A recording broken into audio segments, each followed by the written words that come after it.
Number 1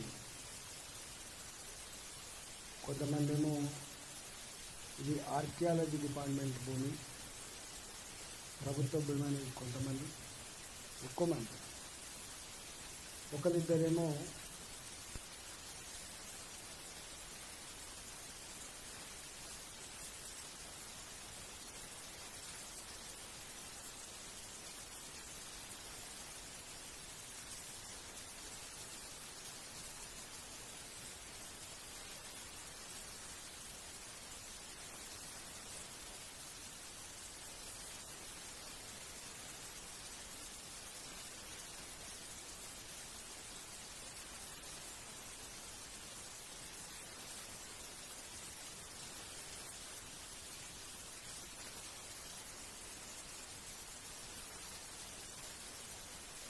వర్షపు నీళ్లు పోయే కాలువను కాపాడుతుంది. ఇది భూ కబ్జాదారుల నుంచి వెళ్ళి వెసులుబాటు కల్పిస్తుంది, ప్రభుత్వ భూములు ఆక్రమించకుండా చూసుకుంటుందని చెప్పి భావించడం.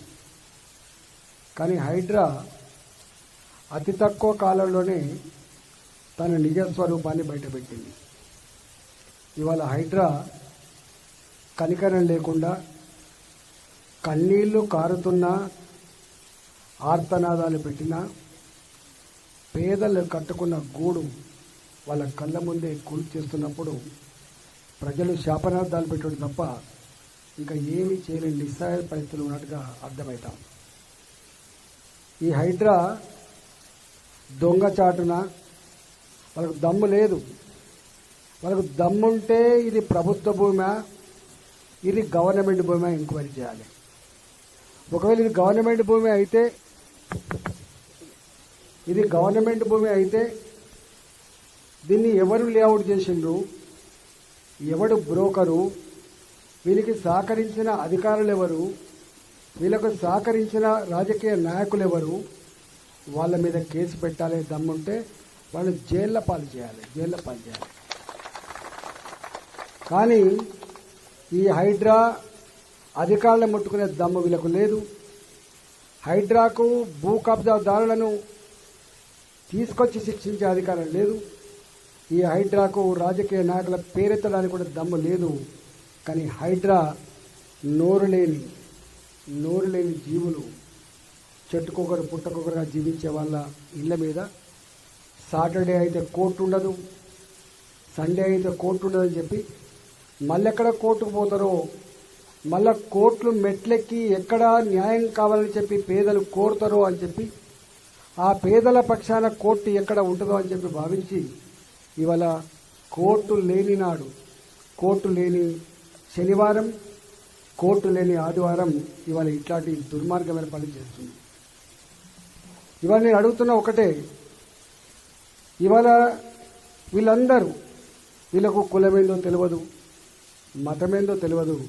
వీళ్ళ కులం పేద కులం, వీళ్ళ మతం కష్టపడి పనిచేసి కుటుంబాన్ని పోషించుకునే మతం తప్ప వీళ్ళకు మతం లేదు, వీళ్ళ కులం లేదు. తెలంగాణలో ఇవాళ ఇలాంటి రేవంత్ రెడ్డి పాలకుడు కనుక ఉండి ఉంటే 70 ఏళ్లుగా ఈ రాష్ట్రంలో ఇలాంటి రేవంత్ రెడ్డి ఇలాంటి ముఖ్యమంత్రి కనుక ఉండి ఉంటే ఇవాళ ఇన్ని బస్తీలు వచ్చేది కాదు. ఇంతమంది పేదవాళ్ళు ఇవాళ ఇక్కడ గూడేసుకొని బతికే పరిస్థితి లేదు. కూడు గుడ్డ నీడ. మనిషికి ఇంత కూడు కావాలి, గుడ్డ కావాలి, ఆ తదుపరి నీడ కావాలని కోరుకుంటాడు.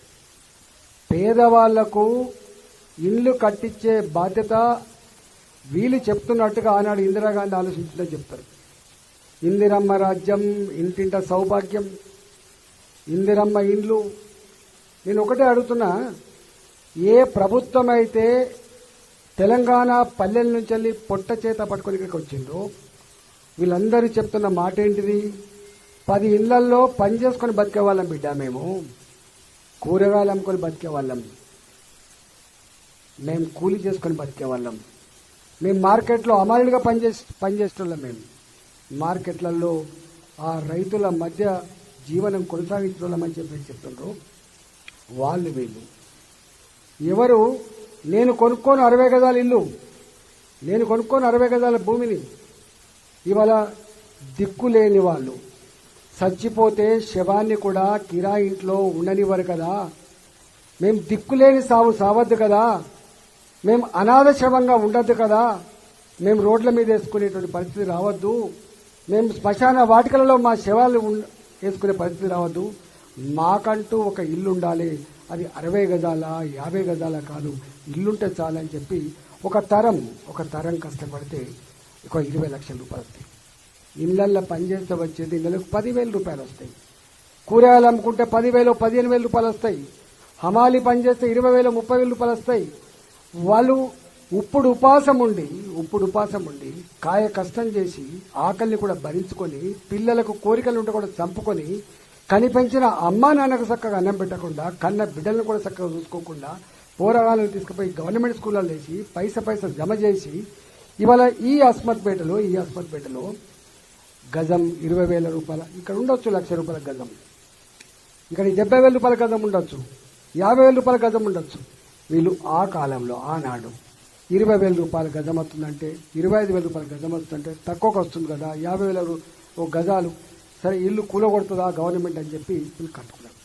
వాళ్ళు చెప్తున్న మాట ప్రకారంగా ఒకవేళ గవర్నమెంట్ కనుక సోయి ఉంటే వాళ్ళు మనుషులే అయితే చదువుకున్నోళ్ళే అయితే మానవత్వం ఉంటే వాళ్ళకు కూడా ఒక భార్యనో పిల్లలో ఉన్నట్టుగా భావిస్తే ఆనాడే ఈ భూములు ఎవడైతే లేఅవుట్ చేస్తున్నాడో ఈ భూములు ఎవడైతే అమ్ముతున్నాడో ఇవి మీరు అమ్మద్దని చెప్పి వాళ్ళని నివారించాల్సిన చక్కెర ఉండేది. వాళ్ళను అవసరమైతే ఇవాళ ఎట్లయితే కూలగొడతా అని చెప్పి ముందుకొచ్చినావు బిడ్డ, ఆనాడే వాళ్ళ ఇంటికి పోయి నువ్వు అరెస్ట్ చేసి బిడ్డ ఇది నువ్వు అమ్ముతున్నావు, రేపు బలైదంతా కూడా పేదవాళ్ళు బలవుతున్నారు, ఉన్నవాళ్ళు కాదని చెప్పి నువ్వు చెప్పాల్సిందే. ఇవాళ నోటరీ రూపంలో కొనుక్కున్న వాళ్ళు ఉన్నారు. వీళ్ళు రిజిస్ట్రేషన్ చేసుకున్న వాళ్ళు కొంతమంది ఉన్నారు, పర్మిషన్ తెచ్చుకున్న వాళ్ళు కొంతమంది ఉన్నారు. ఇవాళ ఇల్లు ట్యాక్స్ కట్టే వాళ్ళు కూడా కొంటున్నారు. నేను ఇక్కడ మాట్లాడుతున్నది ఇవాళ ఇది ఒక అస్మత్పేట సర్వే నంబర్ 1 మాత్రమే కాదు. హైదరాబాద్ నగరంలో నువ్వు గట్ల కూలగొట్టాలనుకుంటే ఇవాళ ఏ ఒక్క బస్తీ కూడా మిగలదు. మీకు బుద్ధి జ్ఞానం ఉండాలి కదా. ఇవాళ ఆనాటి ప్రభుత్వమే తెచ్చింది GO number 58, GO number 59 regulation కింద తెచ్చింది.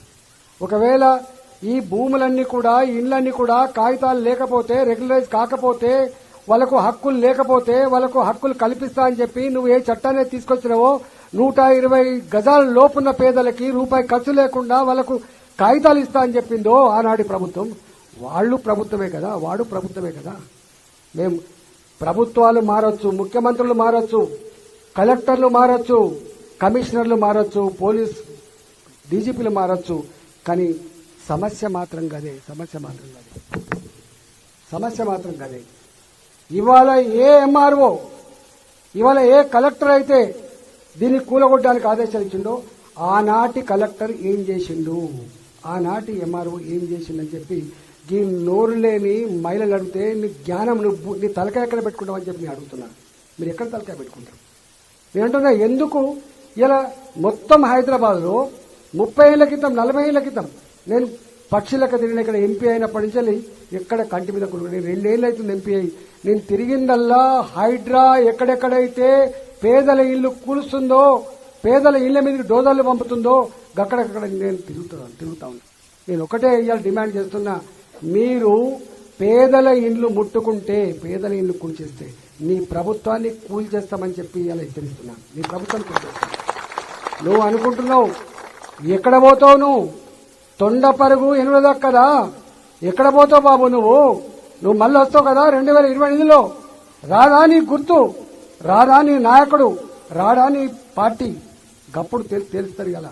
ఇవాళ నువ్వు నీ చేతిలో అధికారం ఉందని 100 మంది పోలీసులను పెడుతుండొచ్చు కాక, నీ చేతిలో అధికారం ఉందని కరెంటు కట్ చేస్తుండొచ్చు కాక, నీ చేతిలో అధికారం ఉందని చెప్పి నీళ్ల లైన్లు కట్ చేస్తుండొచ్చు కాక, నీకు మానవత్వం లేకుండా. కానీ ఇవన్నీ కూడా ఉత్తగపోవు. నువ్వు అనుకుంటున్నావు ఇది ఒక అస్మత్పేట అనుకుంటున్నావు. హైదరాబాద్ నగరంలో ఉన్న బస్తీవాస్ అంతా కూడా నా అస్మత్పేట పేదవాళ్లకు అండగా ఉంటున్న విషయం మీరు మర్చిపోకండి. ఇవాళ ఈ అస్మత్పేటలో ఉండే హైదరాబాద్ నగరంలో బస్తీలో నివసించే వాళ్ళంతా కూడా తెలంగాణ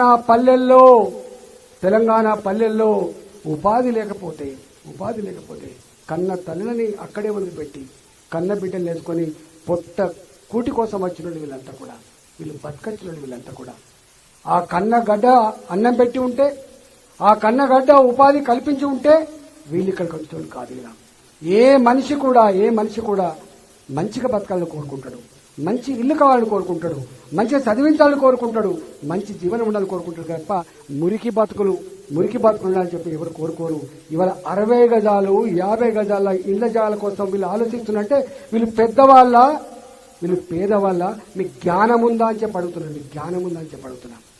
ఒక నిజంగానే కనుక ఇది ప్రభుత్వ భూమి, ప్రభుత్వ భూమిని ఒక పని చేయి, ఎవరెవరైతే ఈ భూములు అమ్మిండ్రో సీక్రెట్ ఎంక్వైరీ చేయి. నీ ఇంటెలిజెన్స్ ఎక్కడ పోయింది? నీ పోలీసులు ఎక్కడ పోయిండ్రు? ఇవాళ వాళ్ళు చెప్తున్నారు మా పేర్లు చెప్పొద్దు అంటున్నారు. వాళ్ళకు చెప్పే ధైర్యం వల్ల లేకపోవచ్చు. కానీ నీ డిపార్ట్మెంట్ ఇన్వెస్టిగేట్ చేసి ఈ సర్వే నెంబర్ 1 ఇది కనుక ఆర్కియాలజీ ల్యాండ్ అని కనుక నువ్వు ప్రూవ్ చేసిన తర్వాత ఈ భూమిని ఎవడమ్మిండో వాడిని పట్టుకో. నువ్వు ఎవరెవరైతే ఇల్లు కట్టిండ్రో ఆ ఇళ్లకు బాజాప్తా ఇవాళ మనం చూస్తున్నాం. ప్రభుత్వమే ఇల్లు కట్టిస్తుంది కదా, ఆ ప్రభుత్వం ఎట్లయితే ఇందిరమ్మ ఇల్లు కట్టిందని చెప్పి చెప్తున్నావో గదే పద్ధతిలో ఎవరైతే కట్టుకొని ఉన్నారో వాళ్ళకు గవర్నమెంట్ కింద వాళ్ళకు శాశ్వతంగా సర్టిఫికెట్ ఇచ్చే ప్రయత్నం చేయండి. శాశ్వత సర్టిఫికెట్ ఇచ్చే ప్రయత్నం చేయండి. ఆనాడు ప్రభుత్వం తెచ్చింది, నువ్వు ఒప్పుకోవా పక్కకు పెట్టు. వాళ్ళేమో ఆనాడు రెవెన్యూ చట్టం కూడా తెచ్చిండ్రు. ఇవాళ భూభారత్ అంటున్నారు. ఇవాళ భూభారత్ చట్టాలు పేర్లు వేరు కావచ్చు, స్కీముల పేర్లు వేరు కావచ్చు. ఆనాడు కేసీఆర్ ఇల్లు కావచ్చు, ఇవాళ ఇందిరమ్మ ఇల్లు కావచ్చు. ఎవరి పేరో మాకు అక్కర్లేదు, కానీ మాకు అక్కర్లేదు ఒకటే, మేము రక్తాన్ని చెమటగా మార్చి పైసా జమ చేసుకుని ఏ కుటుంబం కోసం అయితే ఇల్లు కట్టుకున్నామో గా ఇళ్లను కూల్చేస్తే ఖబర్దార్ అని చెప్పి హెచ్చరించడానికి వచ్చింది ఇక్కడ. ఇవాళ వాళ్ళకి నీకు దమ్ముంటే ఇవాళ పేద ప్రజల ఓటుతో గెలిచి నువ్వు కుర్చీ మీద కూర్చున్నడివి అయితే ఇవాళ నువ్వు తక్షణమే వాళ్ళకు ఏ జీవో ప్రకారంగా వాళ్ళకు వాళ్ళ ఇళ్లకు హక్కులు పూర్తి కల్పిస్తావో కల్పించమని చెప్పి నేను డిమాండ్ చేస్తున్నా. నెంబర్ 2, ఇవాళ ఇక్కడ ఎవరైతే కట్టుకోకుండా ఉన్నారో 50 గజాలు 60 గజాలు, మాకు తెలుసు మీరు అంటారు ఇదంతా బ్రోకర్లే వీళ్ళని తెచ్చిపెట్టినని కొంతమంది అంటారు. నువ్వు ఐడెంటిఫై చేయి. నిజమైన పేదవాళ్ళు ఎవరు కొనుక్కున్నారో తేల్చే దమ్ము, తేల్చే సత్తా నీకు లేదా అని చెప్పి అడుగుతున్నా. నీకు లేదా? నీ పోలీసు లేదా? నీకు ఇంటెలిజెన్స్ లేదా? నువ్వు ఎంక్వైరీ చేయి. నేనంటున్నా ఎవరెవరైతే నిజంగా కూరగాయలు అమ్ముకొనో ఇళ్లలో పనిచేసో లేదా మార్కెట్లో పనిచేసో కొనుక్కున్నారో అలాంటి వాళ్ళ భూములకు నీవే ముందుకొచ్చి వాళ్ళకి ఏం పనిష్మెంట్ ఇస్తావు? ఇలా అమ్మిన వాడికి ఏం పనిష్మెంట్ ఇస్తావు? డబ్బులు వసూలు చేసుకుంటావా వడ్డీతోటి? వాడిని జైలు పాలు చేస్తావా చేసుకో, కానీ ఆ పేదవాళ్ళకు మాత్రం వాళ్ళ భూమికి వాళ్ళు పట్టాలు మీరు ఇవ్వాలని చెప్పి డిమాండ్ చేస్తున్నారు. పేదవాళ్ళకి ఇంకోటి కూడా చెప్తున్నా, నిజంగా పేదవాళ్ళని అడ్డం పెట్టుకొని ఉన్నవాళ్ళు బ్రోకర్లు కోట్లకు పడగలెత్తిన వాళ్ళు కనుక ఎవడన్నా ఇక్కడ భూమి వచ్చేస్తే ఇంచు భూమి కూడా వాళ్ళకి ఇవ్వకు, ఇంచు భూమి కూడా ఇవ్వకు. ఆ భూములు గుంజుకొని ఇలాంటి పేదలకి డబుల్ బెడ్రూమ్ ఇల్లు కట్టేయమని చెప్పి డిమాండ్ చేస్తున్నా నేను. ఇవాళ ఈ పక్కకే ఉంటుంది. ఇంత దుర్మార్గులు అంటే ఎప్పుడో 2008లో ఇక్కడ మార్కెట్ పక్కకు ఉంటుంది. మార్కెట్ పక్కకు ఆనాటి రాజశేఖర రెడ్డి ప్రభుత్వం ఉన్నప్పుడు మీ మార్కెట్ పక్కకు ఒక ఒడెరోలు బండ కొట్టుకున్న బొందు ఉంటుంది. మీ పక్కకు బొందు ఉంటుంది. అక్కడ ఏ సర్వే నంబర్ అని ఇవాళ ప్రైవేట్ ఉందంటుండో గా సర్వే నంబర్లో ఉన్న కొంత భూమిని ఆనాడే ప్రభుత్వం వేలం వేసి అమ్ముకున్నది. ఒకటే సర్వే నంబరు ప్రభుత్వ భూమి అని చెప్పి నువ్వు అమ్ముకున్న తర్వాత అదే సర్వే నెంబర్లో ఉన్నటువంటి ఇవాళ 8 ఎకరాలు 9 ఎకరాల భూమి ఎట్లా ప్రైవేట్ది అవుతుంది? ఇవాళ దొంగ సర్టిఫికెట్లు, దొంగ కాగితాలు పుట్టించాలి, కోర్టులకు పోవాలి. కోర్టులకు పోయినప్పుడు ఏ ప్రభుత్వ భూమినైతే కాపాడడానికి ప్రభుత్వం అడ్వకేట్లు పోవాలో ఆ అడ్వకేట్ల వీళ్ళతో మిలాఖత్ అయిపోయి పైరవ్ చేసుకుని ఆ భూమి ప్రైవేట్ అని తెచ్చుకుంటాడు. ఇవాళ అది ఓడంటాడు తిరుమలగిరికి సంబంధించిన భూమి అంటాడు, తిరుమలగిరి మండలానికి సంబంధించిన భూమి అని ఓడంటాడు, బాల్నగర్ భూమి అని ఓడంటాడు. ఓడంటాడు 57/1 అంటాడు, ఒకడేమో 157/1. ఇది 157/1 ఇది 57/1 తేల్చాల్సింది ఈ గరీబోలు గెలుస్తారా? గరీబులు తెలుసా? ఇది తేల్చవలసింది ఎంపీ తెలుస్తుందా? ఇది తేల్చాల్సింది ఒక ఎమ్మెల్యే తెలుస్తుందా? ఇది తేల్చవలసింది రెవెన్యూ డిపార్ట్మెంట్. గుర్తుపెట్టుకో, రెవెన్యూ డిపార్ట్మెంట్. మనం చూస్తున్న ఈ మధ్యకాలంలో ఏ రెవెన్యూ అధికారి ఇంట్లో ఏసీబీ దాడి చేసినా నోట్ల కట్టలు దొరుకుతున్నాయి, నోట్ల కట్టలు. భూమి కొలిచే డిప్యూటీ డైరెక్టర్ ఇంట్లో, భూమి కొలిచే డిప్యూటీ డైరెక్టర్లో 180 కోట్ల రూపాయల ఆస్తులు దొరికినాయని చెప్పి నువ్వు ప్రకటించవు కదా? నీ సిగ్గుందా అని అడుగుతున్నా, నీకు సిగ్గుందా అని చెప్పి అడుగుతున్నా. ఇవాళ ఈ పేదోడు జీవితాంతం కష్టపడితే ఒక 50 గజాల జాగలో ఇల్లు కట్టుకుంటే నీ కళ్ళమడతనం ఉంది కదా, నువ్వు కూలగొడుతున్నావు కదా. నువ్వు 180 కోట్ల రూపాయలు deputy director land survey department deputy director 180 కోట్ల రూపాయల ఆస్తులు ఎట్లొచ్చినాయి బాబు? సబ్ రిజిస్ట్రార్ ఇళ్ల మీద దాడులు చేస్తే కోట్ల రూపాయల ఆస్తులు దొరుకుతాయని చెప్పంటున్నావు కదా. నువ్వు ఎంఆర్ఓ ఆఫీసుల మీద దాడి చేస్తే కోట్ల రూపాయలు దొరుకుతున్నాయి కదా. మరి వీళ్ళ ఇళ్లల్లో వాళ్ళ ముఖాలల్లో కళ ఉందా? ఈ గరీబోళ్ళ మెడలల్లా ఒక అరతులం పుస్తకాలు కూడా ఎవరి మెడలు లేవు కదా, ఎవరి మెడలో ఒక పుస్తకాలు లేదు. వీళ్ళ బతుకులు గిట్లుంటే గవాళ్ళ బతుకులు గట్లున్నాయి. వీళ్ళు మనుషులే వాళ్ళు మనుషులే, వీళ్ళు మనుషులే వాళ్ళు మనుషులే. వీళ్ళ బతుకుల కారకుడు ఎవడు? వాళ్ళకు అట్లా కావడానికి కారకుడు ఎవడు? ప్రభుత్వాలు కదా. మీ పెద్దల సహకారం లేకుండా, మీరు చూసి చూడనట్టు ఉండకుండా, మీ ప్రాపకం లేకుండా వాళ్ళు ఎట్లా 100 కోట్ల కదా అధిపతులు అవుతారు? మా బతుకులకు ఇట్లనే ఉంటాయా అని చెప్పి పేదవాళ్ళు అడిగితే మీ తలక ఎక్కడ పెట్టుకుంటారని చెప్పి నాయకులు అడుగుతున్నాను. ఇవాళ పంచాయతీ ఎంత బాధ, అనేక దిక్కులకు ఇట్లే ఉంది. రేపు మళ్ళీ మీరెట్లయితే ఆస్మత్పేట బాధపడుతున్నారో, రేపు ఆ 57/1 157/1 వాడికి ఎవడో పర్మిషన్ ఇస్తాడు, మళ్ళీ వాడు లేఅవుట్ కొడతాడు, వాడు అమ్ముకుంటాడు, మళ్ళీ కొనుక్కుంటూ నాశనం అయిపోతాడు. ఇది వాళ్ళ కథ. కట్టక ముందే నువ్వు తెలిస్తే, పర్మిషన్ ఇచ్చే ముందు తెలిస్తే మన కంటోన్మెంట్ ఆఫీసర్ ఉంటాడు. 2008లో పర్మిషన్ వచ్చింది. 2008లో పర్మిషన్ అయితే 2026 వరకు ఉంటుంది ఎవరికన్నా? సంవత్సరంలో అయిపోయిందంట, నీ పర్మిషన్ డేట్ అయిపోయింది బాగుంటాడు, 2 నెలలకు అయిపోయింది అంటాడు. కానీ వాళ్ళకు పెద్దలకు మాత్రం అన్నీ ఉంటాయి. చట్టం పెద్దవాళ్ళ చుట్టమైపోయింది. వాళ్ళ పైసలకు అన్ని మోకరిల్లుతున్నాయి. కానీ పేదవాడికి మాత్రం అండ ఎవడు లేడనేటువంటి భావన ఉంది. ఇది మంచిది కాదు. హైదరాబాద్ ఇది మంచిది కాదు. పేదవాళ్లతో గోక్కున్నోడు ఎప్పుడు బాగుపడాడు, గుర్తుపెట్టుకోండి. పేదల ఇల్లు కూల్చినోడు అంతకంతకు బాగుపడాడు. నేను అడుగుతున్నా రేవంత్ రెడ్డి గారికి, నీ ఇంటెలిజెన్స్ పోలీసు వాళ్ళు ఇక్కడ ఉన్నారు, నేను చెప్పిన మాట చెప్పినట్టుగా మీరు ముఖ్యమంత్రికి చెప్పండి. నేను ఏం మాట్లాడుతున్నానో ప్రతి మాటను తీసుకుని మీరు ముఖ్యమంత్రి చెప్పండి. హైదరాబాద్ నగరంలో ఇవాళ నువ్వు ఈ పేదల కళ్ళల్లో కన్నీళ్ళు కనుక చూస్తే, పేదల గూడు కనుక వాళ్ళ కళ్ళ ముందే కూల్చిస్తే, వాళ్ళు పెట్టే ఆర్తనాదాలు వాళ్ళ పిల్లల మనసులో ఎంత గాయపడితే ఒకసారి ఆలోచన చేసుకోండి. వాళ్ళ పుస్తకాలు అన్నీ ఉంటాయి, వాళ్ళ స్టవ్లు అన్నీ ఉంటాయి, వాళ్ళు కష్టపడి కొనుక్కున్న ఫ్యాన్ గీనో అలానే ఉండిపోయే పరిస్థితి. ఇది ఎవడు చేయడు. బయట దేశస్తుడు దాడి చేస్తే ప్రజల మీద దౌర్జన్యం చేస్తాడు, ఎట్లా చేస్తాడు? నీ పోలీస్, నీ హైడ్రా ఇట్లాంటి పని చేస్తే మంచిది కాదని చెప్పి చెప్తున్నా. ఇట్లాంటి పని మంచిది కాదు. నీ సొంత ప్రజల మీద నువ్వు ఇల్లు కట్టియాలి, నువ్వు ఇల్లు జాగియాలి, నువ్వు వాళ్ళని కాపాడాలి పెద్దన్నలాగా. కానీ నీవే కంచే చేయని వేసినట్టుగా కాపాడేవాడే కాలేమడి లేక కాటేస్తున్నది గవర్నమెంట్కి. ఇది ఇవాళ పరిస్థితి. నాకు తెలిసి అలా ఈ మార్కెట్లో పనిచేసే వాళ్ళంతా ఎక్కడో కరీంనగర్లో, ఎక్కడో మెదక్లో, ఎక్కడో వరంగల్లో పొట్ట చెంత పట్టుకొని వచ్చాడు. వాళ్ళకు సెంటు వాసన రాదు. వాళ్ళ ఇళ్ళకి పోతే చెమట వాసన మాత్రమే అంటారు. వాళ్ళతో ఇవాళ నువ్వు పెట్టుకుంటున్నావు. నేను అడుగుతున్నా, ఇక్కడ లోకల్గా ఉండే కాంగ్రెస్ పార్టీ మీ పంపకాలలో తేడాలుంటే ఉండొచ్చు. నీ పార్టీకి ఎక్కువ వచ్చిందా, నా పార్టీకి ఎక్కువ వచ్చిందా, నాకు ఇయ్యలేదు, ఇలా మీ పంపకాలు ఉంటే ఉండని, కానీ మాడి మష అయిపోతారు కొడుక అని చెప్పి హెచ్చరిస్తున్నా. మిస్టర్, నేను ఈ పార్టీ ఆ పార్టీ అని కాదు, పేదల జీవితాలతో ఆడుకొని పేదల్ని మోసం చేసే ప్రయత్నం చేస్తే ఎవరిని వదిలిపెట్టారు ప్రజలని చెప్పి హెచ్చరిస్తున్నాను. నేను ఇక్కడ పోలీసులు కూడా చెప్తున్నా, మా వాళ్ళకి వాళ్ళను ఇళ్లలో పోకుండా నువ్వు కంచెలు వేసి, బాటలు బంద్ చేసి, కరెంటు బంద్ చేసి, నువ్వు నీళ్లు బంద్ చేసే ప్రయత్నం చేస్తే ఇది మానవత్వం ఉన్న ప్రభుత్వం చేసే పని కాదు. ఇది మనుషులు చేసే పని కాదు. ఇది అమ్మకు పుట్టినరోజు చేసే పని కాదు. ఇది గుర్తుపెట్టుకోండి. ఇది మనిషి చేసే పని కాదు. మనిషి అంటే మానవత్వం ఉన్నోడు, మనిషి ఆపదలు ఆడుకుంటాడు.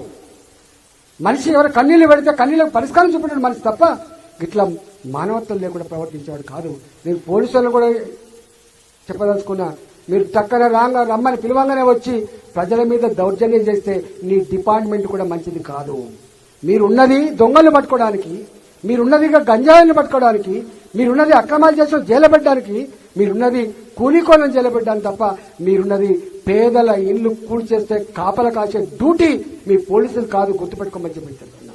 మీకు ఏం పద్ధతి ఇది? ఏం పద్ధతి?